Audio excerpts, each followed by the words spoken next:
In the United States alone, more than 2,300 children are reported missing every single day. Some vanish quietly, slipping away from homes fractured by neglect or conflict. Others are taken during custody disputes that spiral out of control. And in the darkest cases, children are taken by strangers, disappearing into a silence that can last years, sometimes decades. For families left behind, the not knowing becomes a life sentence of unanswered questions, sleepless nights, and birthdays marked by absence. But every so often, against overwhelming odds, a name is crossed off a missing persons list, not because hope has faded, but because a child has been found alive. Tonight, on Dark Case Desk, we examine 4 cases where children vanished for years and were later discovered alive, carrying stories shaped by survival, loss, and time. As always, if you value careful, fact-based true crime reporting, please like this video, leave a comment with your thoughts, and subscribe to Dark Case Desk to support the channel.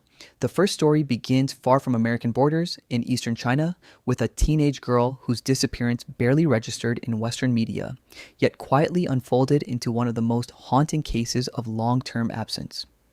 Xiaoyan Xiao was just 14 years old when she walked away from her family's home in Zhejiang following a heated argument with her parents. There was no dramatic abduction, no immediate crime scene, no ransom note. She simply left, carrying with her the weight of a childhood that, according to later accounts, may have been defined by harsh discipline and emotional distance. In the days that followed, her family searched, but as weeks turned into months and then years, hope began to erode. Authorities eventually presumed that Xiaoyan was dead. Her name was removed from the household registry, a bureaucratic step that quietly closed the door on official searches and symbolized a devastating finality for her parents. What no one knew was that Xiaoyan was alive, surviving on the margins of society in a way few could imagine. For nearly a decade, she drifted from city to city, sleeping in internet cafes and public bathhouses, living an existence built around anonymity. She avoided police, avoided her family, and avoided any system that could trace her back to the life she had fled. Her survival depended largely on the digital world. She spent long hours playing the multiplayer video game, Crossfire in internet cafes, sometimes collecting small donations from onlookers who watched her play. When possible, she worked short stints as a cashier, earning just enough to eat and secure a place to sleep for the night. Her disappearance remained unresolved until November 20th, 2015, when police officers conducting routine checks at an internet cafe in the city of Hangzhou noticed a woman using identification that did not appear legitimate. She was 24 years old. When questioned, the woman hesitated, then revealed a truth that stunned investigators. She was Xiaoyan Xiao, missing for 10 years. The teenager presumed dead had been sitting in front of them all along, alive but invisible. During questioning, Xiaoyan told police that she had been raised by her grandparents and offered little detail about her life before running away. Online investigators later speculated that her home environment must have been deeply unhappy for her to completely sever contact with her family and live under a false identity for a decade. According to reports later published by British media outlets, Xiaoyan explained her decision in blunt terms. She said that when she once asked her father for money, her parents accused her of lying. In that moment, she decided she would leave for good. The choice she made at 14 reshaped the rest of her life. Authorities fined her 1,000 yuan, the equivalent of just over $100 American, for using fake identification. More importantly, they contacted her parents. Her mother told reporters that she had never changed her phone number in all those years, holding on to the hope that her daughter might call one day. She admitted that she had been short-tempered and harsh when Xiaoyan was younger, but insisted that time had softened her. She said she would never scold her daughter again. Though the family was reunited, it remains unclear whether Xiaoyan ever returned to live with them. Since her discovery, no confirmed public updates have emerged, leaving the final chapter of her story unwritten. The second case brings us back to North America and into the complex world of parental abduction, where love, control, and deception collide. Jermaine Mon was just 21 months old when his life was permanently altered. In June of 1987, during a scheduled visit in Toronto, Canada, his father, Alan Mann, took the toddler and vanished. Mann and Jermaine's mother, Lenneth Mann Lewis, had separated the year before. When Alan failed to return their son, Lenneth reported him missing, launching a search that would span decades. Alan Mann disappeared with chilling precision. He created fake birth certificates and false documents, reinventing both himself and his son. Under the name Haley Duza, he claimed that they were born in Texas and had relocated to Vernon, Connecticut. Jermaine grew up believing his mother had died during childbirth, a lie that erased her from his reality entirely.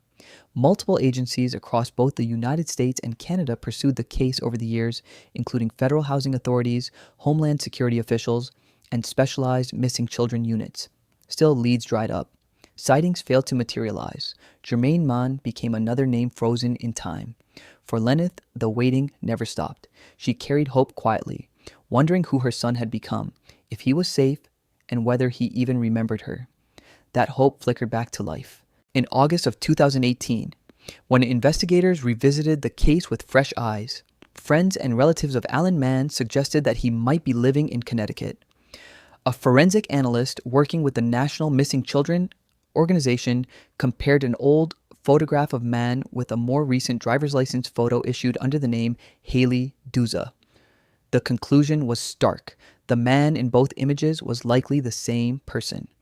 On October 26, 2018, authorities arrested Alan Mann in Vernon, Connecticut. His false documentation had been flagged during an application for federally subsidized housing. At the time of his arrest, Jermaine was not living with him, but investigators soon located the missing child, now an adult, alive and well. When told that his mother was still alive, Jermaine learned that the story he had believed his entire life was a lie. For Lyneth, the moment was overwhelming. She later described being told the words every missing parent dreams of hearing. "Your son is alive. We found him." Within days, mother and son were reunited, ending a separation that had lasted more than 3 decades. Alan Mann was later sentenced to 18 months in prison for fraudulently obtaining government benefits. While the legal consequences were limited, the emotional consequences of his actions had already reshaped multiple lives forever. The third case is one that began not with a disappearance, but with doubt. Stephen Carter always knew he was adopted. His parents had never hidden the truth from him. He was adopted from a foster home in Honolulu, Hawaii, when he was about 4 years old. But as Stephen grew older, questions began to surface. His birth certificate had been issued a year after his birth. It listed him as half Hawaiian, despite the fact that his blonde hair and blue eyes suggested otherwise. The more he thought about it, the less sense it made. In 2011, driven by curiosity rather than expectation, Stephen visited an online missing children database. He searched through decades of cases from Hawaii, not truly believing he would find anything until one image stopped him cold. An age-progressed composite of a baby missing since the late 1970s looked uncannily like him. The child's name was Marks Panama Barnes. He had been just 5 months old when he vanished. Their birthplaces matched. Their birthdays were 1 day apart. Stephen sent the image to his adoptive mother, Victoria, who immediately saw the resemblance. Still, she struggled to believe it could be true. Stephen had been adopted at 4 years old. How could he have been missing as an infant? Despite their doubts, Stephen contacted police. A DNA test was ordered. A year later, the results confirmed what intuition had already whispered. Stephen Carter was Marks Panama Barnes. As Stephen unraveled his past, he learned that his biological mother, Charlotte Moriarty, had disappeared with him in 1977. She had changed his name, altered his birthday, and fabricated details about his parentage. Weeks after they vanished, his biological father reported them missing. Stephen eventually ended up in an orphanage under a false identity, while Charlotte was placed in a psychiatric hospital. She later disappeared entirely and has never been found. Stephen eventually connected with his biological father, who had never stopped thinking about him. They spoke for hours, trying to bridge decades of lost time through phone calls and letters. Tragically, substance abuse issues prevented them from forming a stable relationship, and they never met in person before his father's death in 2023. For Stephen, the reunion brought answers, but also grief for a connection that came too late. As part 1 comes to a close, these stories remind us that being found alive does not erase years of loss. It does not rewind time or undo trauma, but it does offer something rare in true crime: resolution without a grave. In the next part, we will continue with the final case, a modern disappearance that unfolded in plain sight, involving custody, battles, false identities, and a discovery that shocked investigators years later. If you're watching this on Dark Case Desk and haven't yet, please like the video, leave a comment sharing your thoughts, and subscribe. The final case unfolds closer to the present day, in an era defined by surveillance cameras, digital footprints, and instant communication, a time when it seems almost impossible for someone to disappear completely. And yet, for more than 7 years, one child vanished despite court records, active investigations, and repeated pleas for help. His name was Abdul Aziz Khan, most often called Aziz, and he was just 7 years old when his life took a turn that would remove him from everything familiar. Aziz lived with his mother, Rabia Khaled, following her separation from his father, Abdul Khan. The two parents had split several years earlier, and after the separation, Khaled moved from New Orleans to Atlanta, Georgia, where she secured new employment. At first, the arrangement appeared stable. Aziz remained in regular contact with his father. Visits were scheduled. Extended family remained involved. To outsiders, it looked like a functioning co-parenting situation, navigating the challenges of distance. But beneath the surface, a custody battle was intensifying. Court proceedings in Louisiana became increasingly contentious, with disagreements escalating and trust deteriorating. According to investigators, Khaled began resisting court directives. She made allegations against Aziz's father that were reviewed and ultimately dismissed by law enforcement. The legal process continued, and as the possibility of full custody being awarded to Abdul Khan became more likely, Khaled's behavior grew more erratic. On November 7th, 2017, Khaled vanished with Aziz. In the Woody Arts weeks leading up to their disappearance, she sold her vehicle. Her new husband, Elliot Blake Bourgeois, did the same. Their sudden liquidation of assets did not go unnoticed. Shortly afterward, all three disappeared without explanation. No goodbye, no forwarding address, just silence. For Aziz's father, the loss was immediate and devastating. What began as a custody dispute had transformed into something far darker. 2 years after their disappearance, a felony warrant was issued for Khaled for kidnapping her own child. United States Marshals became involved, expanding the search beyond state lines.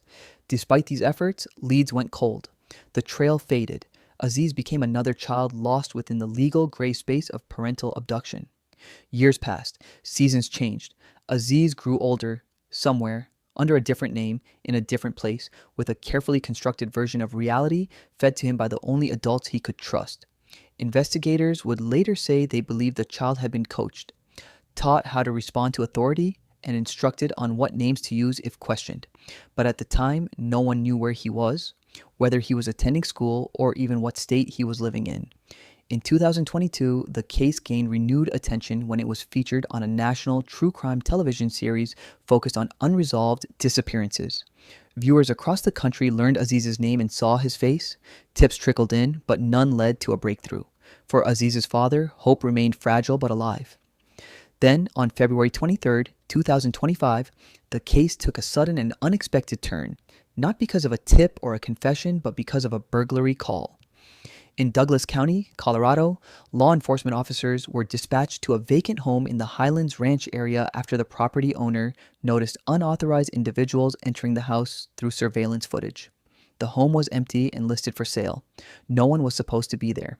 When deputies arrived, they noticed a vehicle parked in the driveway. Inside were 2 children. Moments later, a man and a woman exited the home. They claimed to be associated with the realtor, but inconsistencies quickly emerged. Their behavior was tense. Their explanations shifted. Their identification documents appeared suspicious. Several hours later, investigators brought a fingerprint scanner to the scene. The results confirmed what years of searching had not. The woman was Rabia Khaled. The older child in the vehicle was Abdul Aziz Khan. He was now 14 years old. The discovery stunned investigators. Aziz had been missing for more than 7 years. Khaled and Bourgeois were arrested on multiple charges, including second-degree kidnapping, forgery, identity theft, trespassing, and providing false information to authorities. Bond for each was set at $1 million. Authorities stated that it was unclear how long the family had been living in Colorado, or why they were occupying the vacant home. A second child was also present, though investigators did not publicly confirm whether that child was biologically related to the couple. Sheriff Darren Weekly later stated that he believed both children had been coached on how to respond to law enforcement, noting that when deputies approached the vehicle, the children immediately called for Khaled and Bourgeois by name. Investigators executed a search warrant at the residence where the family had been staying, uncovering documents that suggested the use of multiple identities. Those documents remain under review. Officials also noted that while the children appeared physically healthy, many questions remained unanswered. Was Aziz enrolled in school? Had he been using a false name? What version of the past had he been told? Those answers may take years to fully uncover. The case remains ongoing, and authorities continue to ask the public for information about Aziz's whereabouts during the years he was missing. For Aziz's father, the reunion marked the end of a nightmare that had defined nearly a decade of his life. For Aziz himself, it marked the beginning of a painful reckoning, learning that the world he had known was built on deception, and that the father he believed lost to him had never stopped searching. Across all four cases, a common truth emerges. Being found alive is not a fairy tale ending. It is a complicated emotional collision between past and present. It is relief mixed with grief, answers paired with new questions. For families, it means reclaiming time that was stolen. For the children, now adults or adolescents, it means rebuilding identity piece by piece. And for all of us, these stories serve as reminders. Not every missing child case ends in tragedy. Some end in survival, some end in reunion, and some end with the quiet realization that even when time has passed, hope does not have to expire. If you've been watching Dark Case Desk, please take a moment to like this video, leave a comment with your thoughts on these cases, and subscribe to support the channel. Your engagement helps keep these stories alive and ensures that the names of the missing are never forgotten. Stay alert, stay safe, and thank you for watching. What often goes unspoken in cases like these is what happens after the cameras turn away and the headlines fade. Discovery is not the end of the story. In many ways, it is the beginning of a far more complicated chapter, one that unfolds quietly, away from public view, shaped by therapy rooms instead of courtrooms, and by private conversations instead of press conferences. For the children who are found alive after years of absence, the world they re-enter is unfamiliar, and the identities they carry are fragmented, built from half-truths, false names, and memories shaped by survival rather than safety. In the days following Abdul Aziz Khan's recovery, investigators focused not only on the criminal charges against Rabia Khaled and Elliot Bourgeois, but also on understanding the psychological environment in which Aziz had been living. Authorities stated that the children appeared healthy, but health is not measured solely by physical condition. For 7 years, Aziz's understanding of his own past had been carefully controlled. The routines of daily life, the explanations for why they moved, why they stayed hidden, why certain questions could not be asked, were all part of a narrative crafted to keep him compliant and silent. Law enforcement officials noted that children raised under false identities often learn early that authority figures are dangerous, that questions lead to consequences, and that silence is protection. This conditioning can linger long after reunification. Reconnecting with a parent believed to be absent or even portrayed negatively requires untangling years of emotional wiring. For Aziz, meeting his father again meant confronting not just separation, but the realization that his life had been shaped by a lie. The same psychological aftermath echoed through the earlier cases. Jermaine Mon, reunited with his mother after more than 3 decades, had to reconcile a lifetime spent believing she had died with the reality that she had never stopped waiting for him. The emotional collision was profound. For Lenneth Mann Lewis, joy was inseparable from grief. She had lost not only her child, but the version of him that might have existed had he grown up knowing her. For Jermaine, the reunion meant redefining family at an age when identity is already deeply ingrained. Experts in long-term missing child recoveries emphasize that reunification is rarely instant or uncomplicated. Love does not erase history. Time does not reverse itself. Instead, relationships must be rebuilt carefully, often with professional support, patience, and the acceptance that some gaps can never be filled. In Jermaine's case, the reunion was celebrated publicly, but the private work of rebuilding trust and understanding would take years. Stephen Carter's story offered a different perspective on recovery, one shaped by self-discovery rather than rescue. His realization that he had once been a missing child forced him to confront the instability of his own origin story. Learning that his mother had changed his name, altered his birth details, and vanished entirely left him with questions that had no answers. While DNA provided confirmation, it could not provide closure. His biological father's death before they met in person underscored a harsh truth common in delayed reunions. Time does not wait for healing. Stephen later reflected that knowing the truth mattered even if it came with pain. For him, identity was not about choosing between families, but about understanding the full scope of his past. His adoptive parents remained his parents. His biological father became a voice, a presence, a connection that arrived too late to be fully lived, but too important to ignore. And his biological mother remained an absence, a mystery that would likely never be solved. Xiao Yanxiao's case remains perhaps the most quietly unresolved. Unlike the others, her disappearance was not the result of abduction or legal manipulation, but of a personal decision made under emotional strain. Her years of survival on the fringes of society speak to resilience, but also to isolation. Being found did not necessarily mean being reclaimed. Reunification with her parents occurred, but her future path remains unknown. For some who run away young, independence becomes both shield and prison. Returning home is not always the goal. Taken together, these stories challenge the simplified narratives often associated with missing child cases. They remind us that disappearance is not always a single event, but a process shaped by family conflict, mental illness, legal loopholes, and systemic blind spots. They also reveal how easily children can slip through cracks, even in societies with advanced technology and law enforcement resources. Parental abduction, in particular, remains one of the most difficult categories of missing child cases to resolve. Because the abductor is often a parent, early responses can be delayed by custody disputes, jurisdictional confusion, and assumptions about intent. By the time urgency sets in, trails have gone cold. Children are renamed, relocated, and reshaped to fit new realities. Years pass before intervention occurs, if it occurs at all. Yet, despite the obstacles, these cases also demonstrate the power of persistence. A forensic photo comparison, a routine housing application, a curiosity-driven online search, a burglary call to a vacant house. Each recovery hinged on moments that could easily have been overlooked. Chance favored those who continued looking. For the families left behind, hope is often sustained quietly in unchanged phone numbers, preserved bedrooms, and birthdays marked in silence. For investigators, success is measured not only by arrests, but by reunions that restore stolen years, even imperfectly. And for the children, survival becomes the unspoken through line, the skill that carried them forward until truth finally caught up.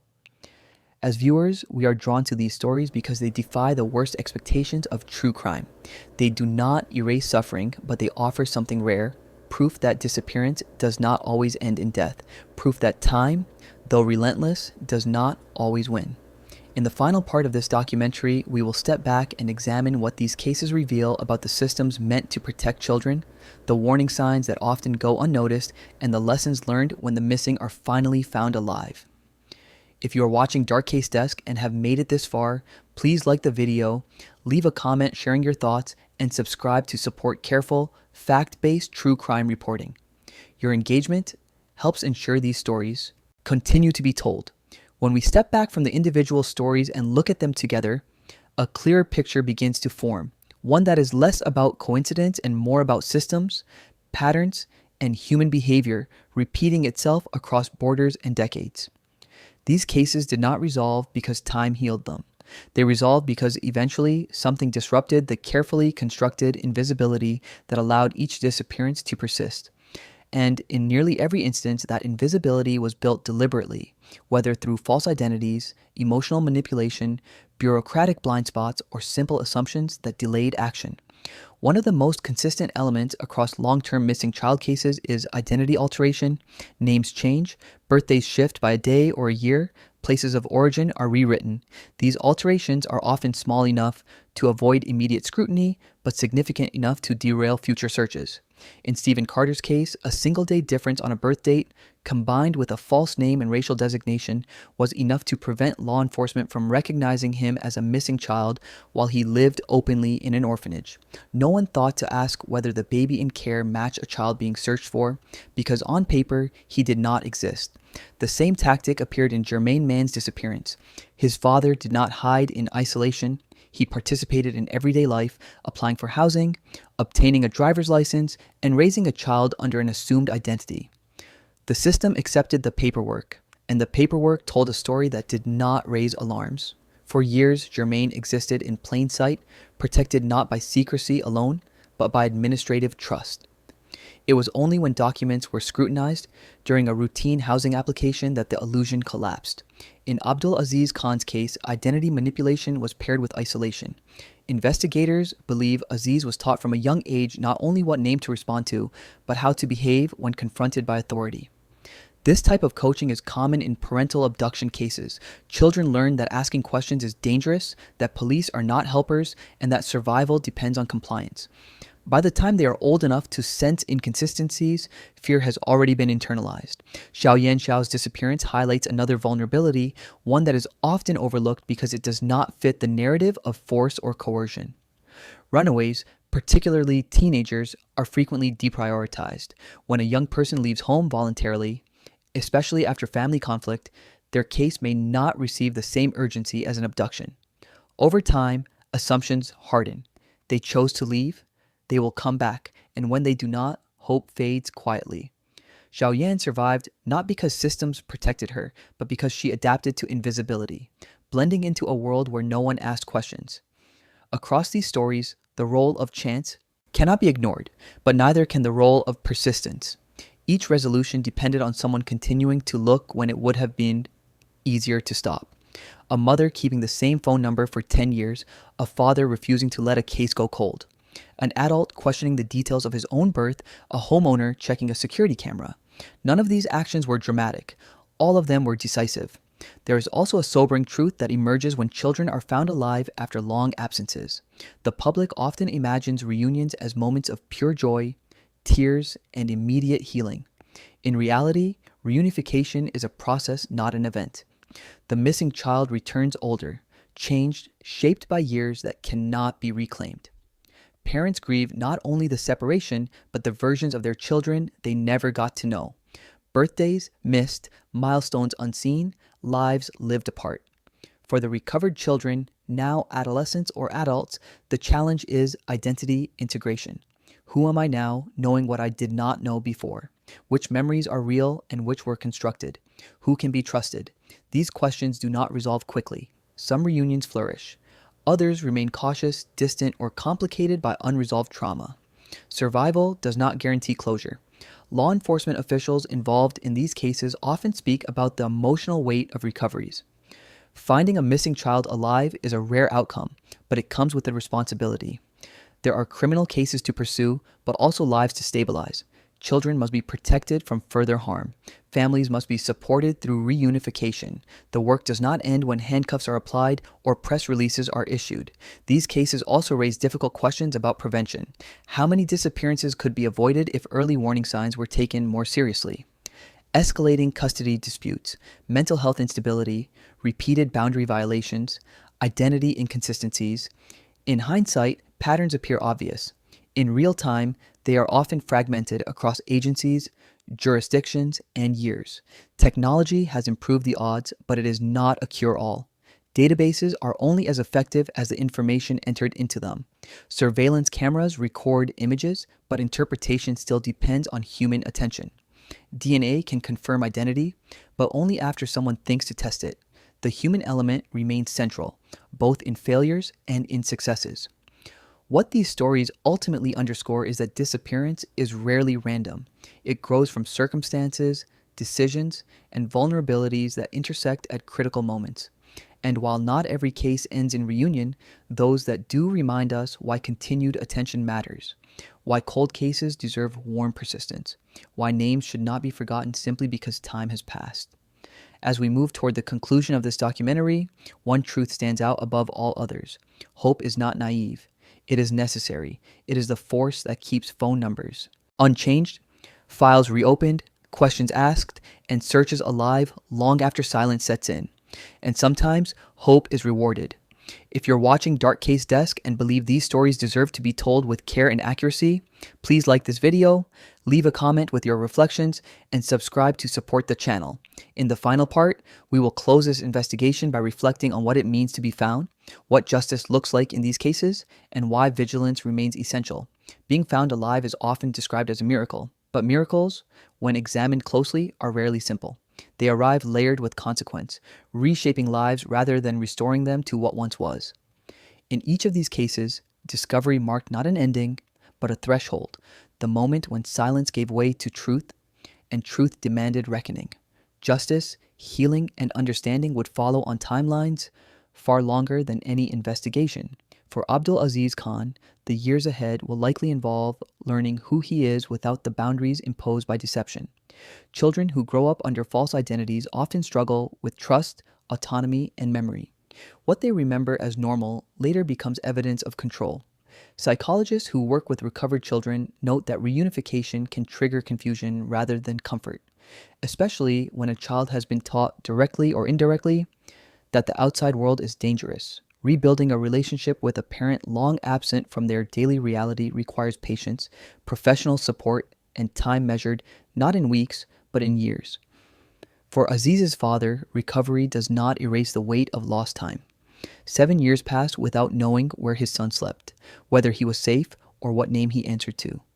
That absence does not dissolve at reunion. It becomes part of the relationship, something both must navigate together. The justice system will address the crimes committed, but it cannot return the childhood that was altered. Jermaine Mann's reunion with his mother carried a different weight. Decades of separation meant that both mother and son had lived entire adult lives apart. The bond they rebuilt was real, but it existed alongside grief for what could never be reclaimed. In cases like his, justice often feels incomplete. Legal consequences arrive late, and emotional closure remains elusive. Yet the reunion itself stands as proof that persistence matters, even when years stretch into generations.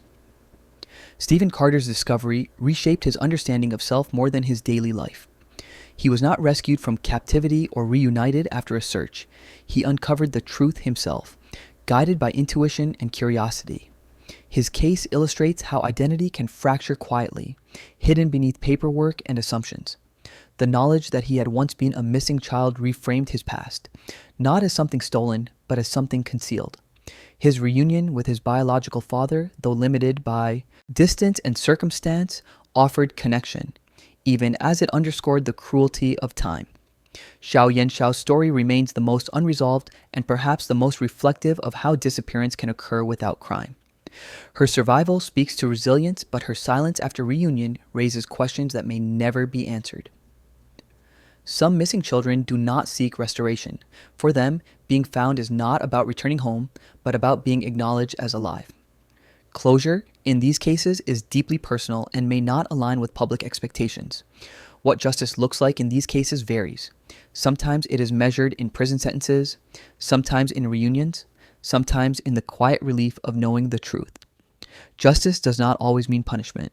It can mean answers. It can mean names restored. It can mean the end of wondering. These stories also force us to confront uncomfortable realities about how easily children can disappear, even in societies with robust institutions. Custody disputes can escalate into abductions.